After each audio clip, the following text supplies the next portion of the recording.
Good morning, dear students. In last lecture, chapter number 3 is completed. Now today we'll start the next chapter number 4, measure of dispersion. अपने previous chapter में study किया mean, median, mode, quartiles, deciles, percentile, ये सभी क्या है? Averages. But dispersion की क्यों ज़रूरत है? कौन कौन से डिस्पर्जन है? तो आपको एक एग्जांपल दूंगा। तो कोई एक रिवर, नदी है, उसकी डेप्थ, गहराई 150 सेंटीमीटर है, ऐसा समझो। रिवर क्या है? 150 सेंटीमीटर उसकी गहराई है, डेप्थ। कोई एक फैमिली है, husband, wife, son and daughter, total 4 person है। उनकी एवरेजेस निकाली तो फैमिली की एवरेज 125 सेंटीमीटर है। क्या बोला मैंने? जो नदी है उसकी गहराई 150 सेंटीमीटर एंड जो फैमिली है उसकी 125 सेंटीमीटर है एवरेज हाइट। अब उनको रिवर, नदी क्रॉस करनी है, दूसरी अदर फैसिलिटी कोई है ही नहीं, बोट, स्ट्रीमर कुछ भी नहीं है वहाँ पे। आपको पैदल चल के रिवर क्रॉस करनी है। अब क्या होगा? इसमें इनका जो छोटा लड़का है, सबसे कम एज जिसकी है, जो सन है उनका, उनकी हाइट है 90 सेंटीमीटर, 90। इतनी इंफॉर्मेशन शायद आपके पास है। अब समझो क्या है इसमें है। अब आपने एवरेज निकाली तो क्या है? 125। जो रिवर, नदी है, उसकी का 150 सेंटीमीटर। यानी आपको ऐसा लगा कि चलो कोई डाउट नहीं है, 150 सेंटीमीटर डेप्थ है, एवरेज हाइट इक्वल टू 125 है, यानी कि आप इजीली क्या है? रिवर क्रॉस कर सकते हो। ये आपका फर्स्ट थिंकिंग होगा। क्यों? क्योंकि आपकी हाइट 125 सेंटीमीटर एवरेज है सभी की मिला के। यानी आपने क्या सोचा? कोई बात नहीं, आराम से हम क्या है? नदी क्रॉस कर सकते हैं। क्लियर? तो कहाँ से डिसाइड किया हमने? एवरेजेस, जो हमने 3rd चैप्टर में स्टडी किया। एवरेज निकाली 125, इजीली क्रॉस कर गए। Okay, no doubt. चलो, फर्स्ट थिंकिंग आपका कंप्लीट है। बट आपने फिर सोचा कि जो सन है उसकी हाइट तो कितनी है? 90 सेंटीमीटर है। फिर आपको रिस्क लगा। क्यों? क्योंकि 150 सेंटीमीटर डेप्थ यानी कि गहराई है, सन की हाइट 90 सेंटीमीटर है। अब आपने सोचा कि नहीं, रिस्क है क्योंकि रिवर क्रॉस नहीं भी हो सकेगा क्योंकि उसकी हाइट 90 सेंटीमीटर है। उसको कैसे हम लेके जाएंगे? ओके, तो ये कहाँ से डिसाइड हुआ? डिस्पर्जन, यानी कि डिफरेंट टाइप ऑफ वेरिएशन वहाँ पे आएगा। अलग अलग तरह के आप सोच रखेंगे कि नहीं, अब 90 सेंटीमीटर हाइट है, यानी कि अब रिस्क है, अब हम क्या है? रिवर क्रॉस नहीं कर सकते। तो डिस्पर्जन क्या है? जो एवरेजेस निकाली है, ओके, उसमें से डिफरेंस फाइंड करके जो वेरिएशन वाला each and every observation data का जो वेरिएशन रहेगा उसको डिसाइड करने के लिए डिस्पर्जन यूजफुल है, जो हमने एवरेज पर से सोचा। ऐसे मैं आपको एक दूसरा एग्जांपल देता हूँ। सपोज कोई कंपनी है, उसके 3 डिफरेंट टाइप ऑफ डिपार्टमेंट है। नहीं तो ऐसा समझो कि 3 डिफरेंट कंपनी है, X, Y and Z। 3 company, तीनों कंपनी के लास्ट 5 ईयर्स का डेटा दिया हुआ है। All 3 company last 5 years data.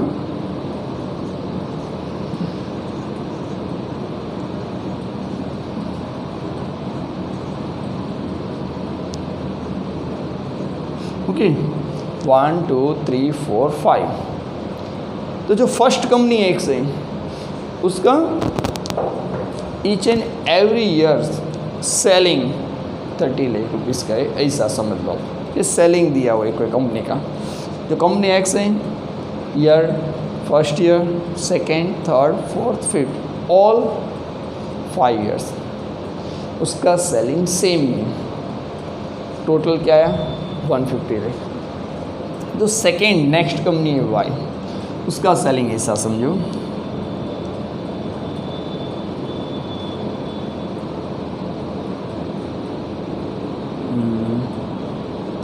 20, 30, 30, 30 and 60, sorry यहाँ पे 40 ले रहे थे। तो जो सेकेंड कंपनी है वाई, उसका क्या है सेलिंग 20, 30, 30, 30, 40, तो उसका भी टोटल आपने किया तो क्या हुआ last 5 years 150 lakh unit sold और सेलिंग। नेक्स्ट जो कंपनी है उसका हम सेलिंग नहीं तो फिर प्रॉफिट लेते हैं, ये प्रॉफिट समझो, ओके, ये प्रॉफिट ही एक्स एंड वाई का। उसी तरह कंपनी जेड का हम ले लेते हैं डेटा, तो उसका फर्स्ट ईयर लॉस हुआ, नेक्स्ट 25 हुआ, एंड 70, ओके। इस तरह से हमने लिया, तो 30, 30, 60, 70, 80 प्लस 70 150, ओके। अब तीनों कंपनी की हमने एवरेज निकाली, तो टोटल तो क्या है, all three company last 5 year profit is 1,50,000, 1,50,000 and 1,50,000 is also all three companies. Mean find out, so mean क्या आएगा 30, क्यों, तो 1,50,000 profit divide by 5 years, 150 divide by 150 divide 5, each and every company average profit ₹30 lakh. यानी first sentence आपका क्या होगा, आप क्या सोचेंगे कि ऑल थ्री कंपनीज जो है तीनों का प्रॉफिट सेम है, यानी आप कोई भी कंपनी में इन्वेस्ट करो आपको बेनिफिट होगा, ऐसा ही आप सोचेंगे। क्यों, क्योंकि उनका एवरेज प्रॉफिट क्या है सेम है, वो हमने किस डिसाइड किया एवरेजेस में। क्लियर, नहीं वहाँ से हम क्लियर है कि ओके चलो no doubt all three companies are stable profiting. लेकिन फिर हमने डिस्पर्जन जो यूज़ किया, यानी कि अब वेरिएशन निकालेंगे, तो इसकी हाईएस्ट एंड लोएस्ट वैल्यू हमने चेक की, लार्जेस्ट एंड स्मॉलेस्ट, तो 30 है। तो जो कंपनी एक्स का हमने डिफरेंस फाइंड किया वो 30 - 30 यानी कि 0 आया।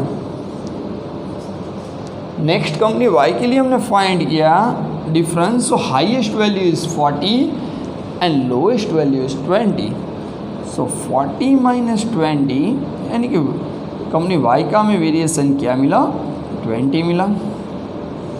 इन जो लास्ट कंपनी जेड थी उसका हमने यूज़ किया, तो 70 हाईएस्ट वैल्यू, लोएस्ट वैल्यू -5, यानी कि 70 - -5 माइनस माइनस प्लस एडिशन। अब आपको पता चला कि जो कंपनी एक्स है उसका आंसर 0 है। 0 इट मीन्स वो स्टेबल कंपनी है, उसका each and every year profit is equal is same, यानी कि उसके प्रॉफिट में वेरिएशन नहीं है सबका। यदि आप कंपनी एक्स में इन्वेस्ट करेंगे तो आपको स्टेबल ही रिटर्न मिलेगा, फिक्स है। कंपनी वाई क्या है, उससे थोड़ा रिस्क है, क्यों, उसमें वेरिएशन आता है, कभी प्रॉफिट ज़्यादा हो गया, कभी प्रॉफिट कम हो जाता है, लेकिन कंपनी एक्स के कंपैरिजन में वो बेटर नहीं है। और लास्ट जो कंपनी जेड है उसमें क्या है, कभी बहुत ज़्यादा प्रॉफिट हो जाता है हाई, कभी लॉस भी चला जाता है, यानी कि वो रिस्की है क्योंकि उसका वेरिएशन 75 है, यानी कि कभी प्रॉफिट हो गया तो ज़्यादा मिलेगा रिटर्न, यदि लॉस हो गया तो कुछ भी नहीं मिलेगा। यदि आप इन्वेस्टर है तो आप क्या करेंगे, आप कंपनी एक्स में आप इन्वेस्ट करेंगे, क्यों, क्योंकि उसका वेरिएशन जो है 0 है, तो वो क्या है आपके लिए बेस्ट स्टेबल है कंपनी एक्स, ओके। तो ये हमने कहाँ से डिसाइड किया, डिस्पर्जन, ओके, यानी कि जो हमने फर्स्ट फाइंड किया 30 30 30 वो तो एवरेज था, एवरेज पर से हम डिसाइड नहीं कर सकते कौन सी कंपनी बेस्ट है बेटर है, लेकिन जब उसका डिस्पर्जन में कन्वर्ट किया तब हमें पता चला कि company X is better than Y and Z. Clear, ये है डिस्पर्जन। अब जो डिस्पर्जन है कोई भी चीज़ रही तो उसके क्या रहते हैं, first of all attribute characteristics, वो अदर मेजर अदर इम्पोर्टेंस से किस तरह से वो डिफरेंट रहते हैं। यदि 2 गर्ल्स रही या 2 बॉयज़ रहे तो वो भी क्या है एक दूसरे से अलग रहते हैं, हर एक के कैरेक्टरिस्टिक क्या रहते हैं डिफरेंट। उसी तरह से जो डिस्पर्जन है उसके भी सम कैरेक्टरिस्टिक्स हैं. ओके, तो ये जो डेटा मैंने समझा उसमें से फर्स्ट ऑफ ऑल हम उसकी डेफिनेशन एक देखते हैं. डेफिनेशन क्या है? A major which so how fair the observation, so how fair the observation of the data are scattered from the measure of average is termed on dispersion. Okay, so how fair dispersion, क्या difference है, क्या variation है, उसको show करता है. It is called a dispersion. जो हमने दो एग्जांपल लिए, एक रिवर का, ओके, सेकेंड को एक कंपनी का लिया. सेकेंड पॉइंट जो मैंने आपको नेक्स्ट बोला, कैरेक्टरिस्टिक्स. तो फर्स्ट क्या है? तो इसके all characteristics related to ideal characteristics of averages के जो थे ऑलमोस्ट सिमिलर है. 3 to 4 पॉइंट्स चेक करते हैं. The definition of measure of dispersion should be clear and unambiguous. यानी उसकी डेफिनेशन एकदम क्लियर है, किसी को क्वेरी है, किसी को मुश्किल में रखे, ऐसा कुछ भी उसमें वर्ड्स नहीं है. उसकी डेफिनेशन एकदम क्लियर है. Second, it should be simple to understand and easy to compute. Simple to understand, easy to compute. आप सभी उसको इजीली समझ सकें और उसका इजीली कैलकुलेशन कर सकें, उतनी सिंपल मेथड है. Next, it should be based on all observation of the data. ये इंपॉर्टेंट पॉइंट है. जिस तरह से आइडियल एवरेज में ऑल ऑब्जर्वेशन डेटा यूज होता था, उसी तरह से जो आपका डिस्पर्जन है उसमें भी ऑल ऑब्जर्वेशन और डेटा और using. Okay, it means it is based on all the observation of data. Next, it should B suitable for further algebraic and statistical calculation. मैंने बोला था जो फ्यूचर में जो कोई रिसर्च ओके आपको करनी है उसमें भी यूज़ है, एंड स्टैटिस्टिकल कैलकुलेशन, और स्टैटिस्टिकल जो कोई कैलकुलेशन वर्क आएगा उसमें भी आप मेजर ऑफ डिस्पर्जन जो है वो यूज़ कर सकते हो. Next point, it should be a stable measure. ये पॉइंट भी था. स्टेबल मेजर इसका मतलब क्या हुआ कि आपको टोटल 100 डेटा दिया हुआ है, 100 पॉपुलेशन साइज दिया हुआ है, उसको मैंने 10 इक्वल पार्ट में डिस्ट्रीब्यूट किया. 10 10 10 10 10 यानी कि ऐसे मेरे 10 सैंपल हुए. टोटल पॉपुलेशन जो साइज था वो 100 यूनिट था, उसको मैंने 10 यूनिट्स में 10 सैंपल में डिवाइड करा, और मैं अब वो सभी की ऑल 10 सैंपल्स की डिस्पर्जन निकालूंगा कोई भी मेजर से. तो ऑलमोस्ट क्या आएगा? नियरेस्ट. यानी कि आंसर सपोज 38 आया हो तो सेकंड का आंसर 37.8, 37.2, 38.2, 39 ऐसा नियरेस्ट आएंगे. लेकिन ऑलमोस्ट क्या आएगा? स्टेबल. ऐसा नहीं बोल रहा कि सभी का ऑल 10 सैंपल्स के डिस्पर्जन सेम ही आएंगे, 38 तो 38, 56 तो 56, ऐसा नहीं बोल रहा, बट ऑलमोस्ट नियर आएगा. ऐसा नहीं आएगा किसी का 32 आया तो किसी का 16 आया, किसी का 74. इतना ज़्यादा डिस्पर्जन नहीं आएगा. 1 और 2 यूनिट के नियरेस्ट ऑल ऑब्जर्वेशन का सैंपल का डिस्पर्जन आएगा. इसीलिए इसको क्या बोलते हैं? It should be a stable measure in the sense that if different sample of equal size, मैंने बोला 100 पॉपुलेशन है, उसको मैंने 10 इक्वल यूनिट में डिस्ट्रीब्यूट किया, हो गया equal size. Are drawn a measure of dispersion are often. आप कोई भी मेजर ऑफ डिस्पर्जन यूज़ करके उसमें से सिलेक्ट कर सकते हो. The value of this measure should be almost same for all the sample. Almost ऐसा नहीं बोला कि नहीं फिक्स ये कंपल्सरी है कि हर हमेशा क्या आएंगी? सेम आएंगे. ऑलमोस्ट सेम यानी कि नियरेस्ट आंसर भी वैलिड है, इसलिए उसको क्या बोलते हैं? Stable measure. Next 6 point, it should not be unduly affected by very small and very large observation of the data. यदि आपको जो कोई डिस्पर्जन एवरेज फाइंड करनी हो, आपको डिस्ट्रीब्यूशन जो दिया हो उसमें वेरी लार्ज और वेरी हाई ऑब्जर्वेशन दिया हो, अनड्यूली अफेक्टेड यानी उसका उसमें कोई प्रतिभाव नहीं दिखेगा, उसको कोई इफेक्ट ही नहीं करेगा वो. यदि ऑब्जर्वेशन वेरी स्मॉल है या ऑब्जर्वेशन वेरी हाई है तो उसके हिसाब से उसके डिस्पर्जन में ओके कोई चेंजेस नहीं आएगा, यानी कि अनड्यूली अफेक्टेड, वो किसी भी तरह से अफेक्ट नहीं करेंगे। जब हमने देखा था एवरेजेस में क्या पोजिशनल एवरेजेस में यदि लो ऑब्जर्वेशन स्मॉल ऑब्जर्वेशन दिया हो तो आपका आंसर स्मॉल आएगा, हाई ऑब्जर्वेशन दिया हो तो आपका आंसर हाई आएगा। But measure of dispersion unduly affected by very small और very large observation of the data. तो ये टोटल 6 पॉइंट थे characteristics of measure of dispersion. First क्या था, definition clear and unambiguous. Second simple, understood and easy to compute. Third, all the observation of data is for the arithmetic and statistical calculation for use. Number 5, it is stable, and last number 6 is unduly affected by very small and very large observation of the data. Clear? Now next, write the list of formula. List of formula write करने से पहले मैं जो बोल रहा हूँ right कर दूँ। इस चैप्टर में से कौन से टॉपिक नहीं है आपके सिलेबस में इस साल, और राइट कर दो आप। फर्स्ट टॉपिक है meaning of range, meaning of range and its advantages and disadvantages. फिर से एक बार रिपीट कर रहा हूँ, meaning of range, advantages and disadvantages. Number 2 second point आपका है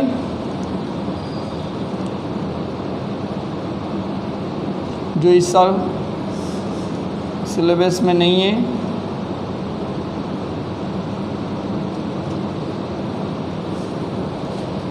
meaning of average dispersion. It means mean dispersion जो आपके में दिया होगा, ओके, मीन डिवीजन ऐसा आपको दिया होगा टेक्स्ट बुक में, वही आपका नहीं है। Meaning of mean division and its advantages and disadvantages, A point भी नहीं है आपके सिलेबस में। Next, meaning of combined standard division, meaning of combined standard division. ये 3 पॉइंट इस साल आपके कोर्स में नहीं है।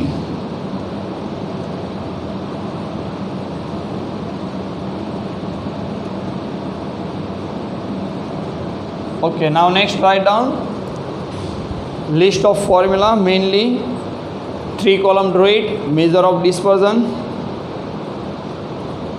absolute measure,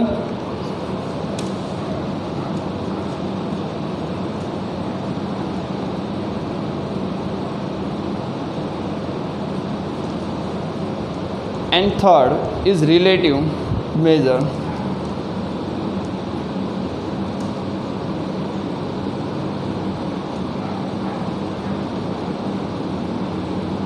इस तरह से आप 3 कॉलम ड्रॉ कर दो। First measure of dispersion, second absolute major and third relative major.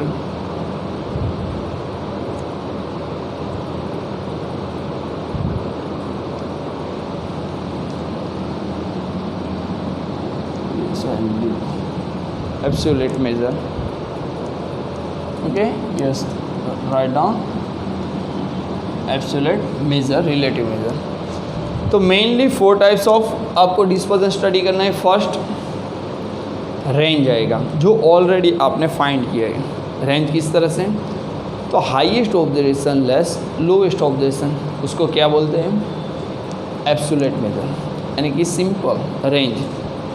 और जो रिलेटिव मेजर है उसको हम बोलेंगे कोएफिशिएंट, यानी कि कोएफिशिएंट ऑफ रेंज। तो उसका जो डिफरेंस इस फाइंड किया वो डिनोमिनेटर में आ जाएगा। Okay, addition, highest observation minus lowest observation divide by highest plus lowest, यानी कि फर्स्ट रेंज आपको स्टडी करना है। सेकेंड आप स्टडी करेंगे mean division, third quartiles division and fourth standard division. इसमें से जो फर्स्ट 3 महीने बोले वो आपके रिलेटेड टू थर्ड चैप्टर, यानी कि थर्ड चैप्टर की आपको क्वार्टाइल्स की जो फॉर्मूला थी वो आपको पता होनी चाहिए, तभी आप इस चैप्टर में डिस्पर्जन में वो यूज़ कर सकेंगे। तो फर्स्ट मेजर ऑफ डिस्पर्जन में राइट डाउन रेंज।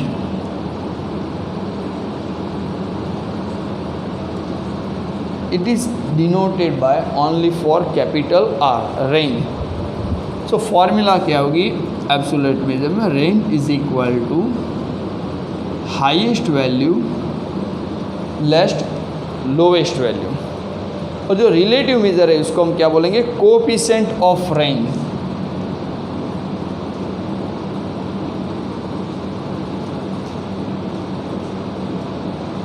इसको शॉर्ट फॉर्म में ही सिर्फ राइट करेंगे हम,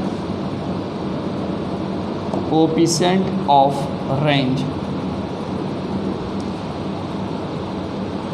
highest value less lowest value divide by highest value plus lowest value, और range divide by XH less XL। इस तरह से भी आप राइट कर सकते हो। जो आपका फर्स्ट होगा रिलेटिव मेजर, डन। ये हो गई आपकी रेंज फार्मूला जो सिंपल है, जो ऑलरेडी आपने किया है थर्ड चैप्टर में यूज़ किए। तो नेक्स्ट मैंने बोला था सेकेंड फार्मूला है, फर्स्ट थी range, number 2 mean division,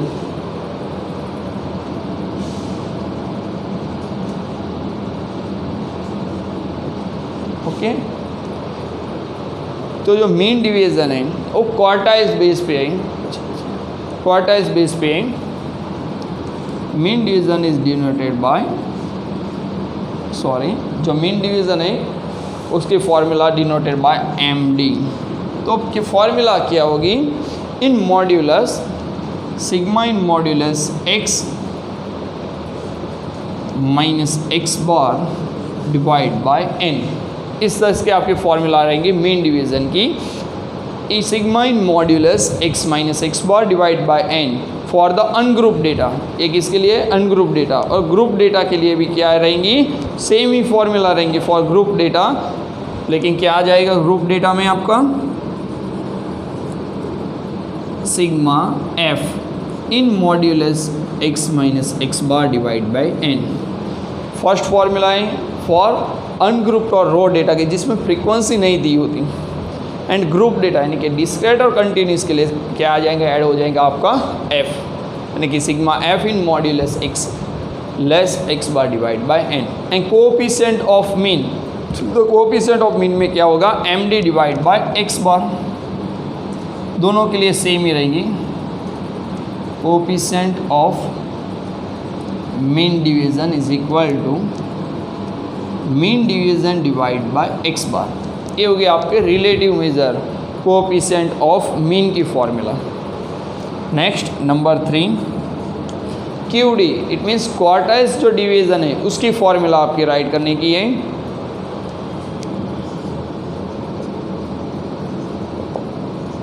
quartiles division, तो quartiles division it means it is denoted by QD। तो आपने जो स्टडी की थी फॉर्मूला, वही फॉर्मूला यहाँ पे यूज़ करनी है, Q3 minus Q1 divide bye 2। जिस तरह से हमने चैप्टर नंबर 3 में रूल्स अप्लाई किए थे क्वार्टाइल्स, एक्सट्रीम क्वार्टाइल्स फाइंड करने के लिए Q3 एंड Q1, जिस रूल से हम फाइंड करते थे उसी रूल से यहाँ से फाइंड करेंगे। एंड कोएफिशिएंट ऑफ QD जो है वो इस तरह से फाइंड करेंगे, coefficient of quartiles division is equal to Q3 minus Q1 divide by Q3 plus Q1। ये हो गया आपकी quartiles division, range, mean division, quartiles division. Next है आपका स्टैंडर्ड डिवीज़न। स्टैंडर्ड डिवीज़न में बहुत सारे फॉर्मूला, कोई भी फॉर्मूला यूज़ कर सकते हो।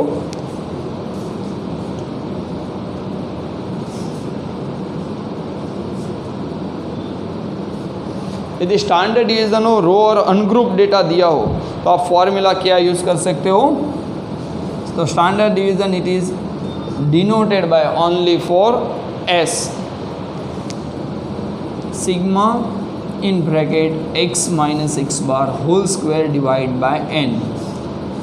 इस तरह के आप रूट में राइट कर सकते हो।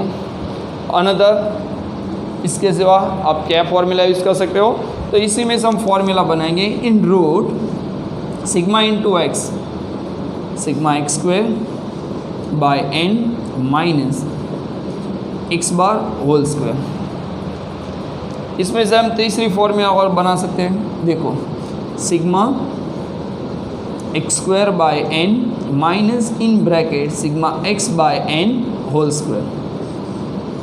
क्या किया, सिर्फ एक्सपांसन ही किया। देखो sigma into x square divide by n, x bar तो था उसका होल स्क्वायर। एक्स बार किस तरह से हम फाइंड करते हैं, sigma x by n whole square, यानी कि जो डेटा आपको दिया उस तरह से आप फाइंड कर सकते हो स्टैंडर्ड डिवीजन। ओके, एंड कोप उसके सिवाय ग्रुप डेटा जब आएगा तो सभी में क्या आ जाता है, सिर्फ f। ओके, तो देखो इसी सीक्वेंस से हम यहाँ पे राइट करेंगे, ध्यान रखना। तो next for the group data, तो ग्रुप डेटा में क्या आ जाता है, तो हमें डिस्क्रीट और कंटिन्यू दोनों रहता है। यदि आपका कंटिन्यू रहा तो आपको क्या चाहिए, इनटू सी क्लास लेंथ। यदि सिर्फ ओनली फॉर डिस्क्रीट है तो f ही ऐड हो जाएगा। देखो in root sigma f in bracket x minus x bar whole square divide by n for the first formula. Second formula में क्या आएंगे, sigma fx whole square in root sigma fx square by n minus x bar whole square. उसी तरह से उसकी जो third formula है उसमें भी क्या आ जाएगा, सिर्फ f in root sigma fx square by n minus in bracket sigma fx by n whole square. क्योंकि जब ग्रुप डेटा रहता तब हम मीन क्या किस तरह से फाइंड करते हैं, सिग्मा fx बाय n, तो हो गया सिग्मा fx बाय n, यानी कि मीन ये हो गया ग्रुप डेटा फॉर डिस्क्रीट। अब जब कंटिन्यू रहे तो क्या चेंजेस आएगा, इनटू सी क्लास लेंथ ही चेंज होएगी। जो लास्ट हमने फॉर्मूला राइट किए उसमें इनटू क्या आ जाएगा, सी। और शॉर्टकट जो मेथड रहती है, शॉर्टकट में क्या आ जाता है, सभी जगह पे आपका डी आ जाएगा। और शॉर्टकट मेथड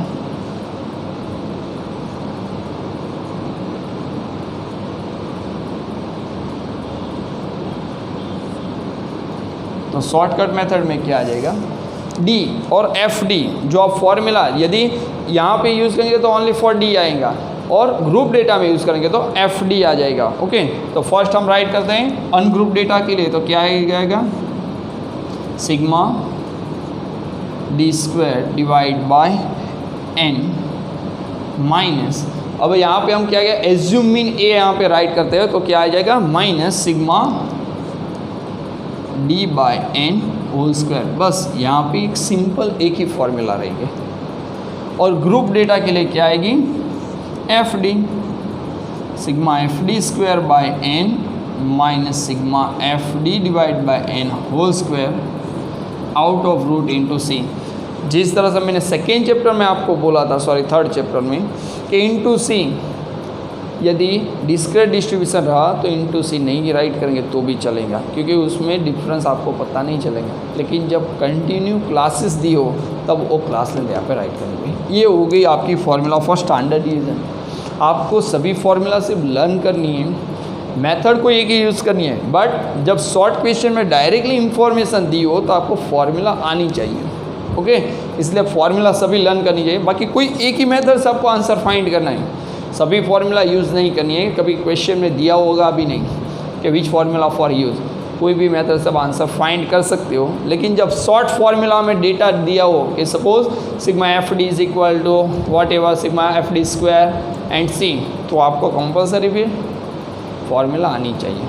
ये हो गई formula for absolute method. Relative में क्या आएगा, जो स्टैंडर्ड डिवीजन फाइंड किया उसको डिवाइड बाय एक्स बार, बस जो मीन डिवीजन की है सेम ही formula. Coefficient of standard division is equal to S divide by x bar. तो ये हो गई आपकी formula for standard division. Okay, and coefficient of standard division. अब एक फॉर्मूला सिर्फ रही तो लास्ट में हम राइट करेंगे। ओके।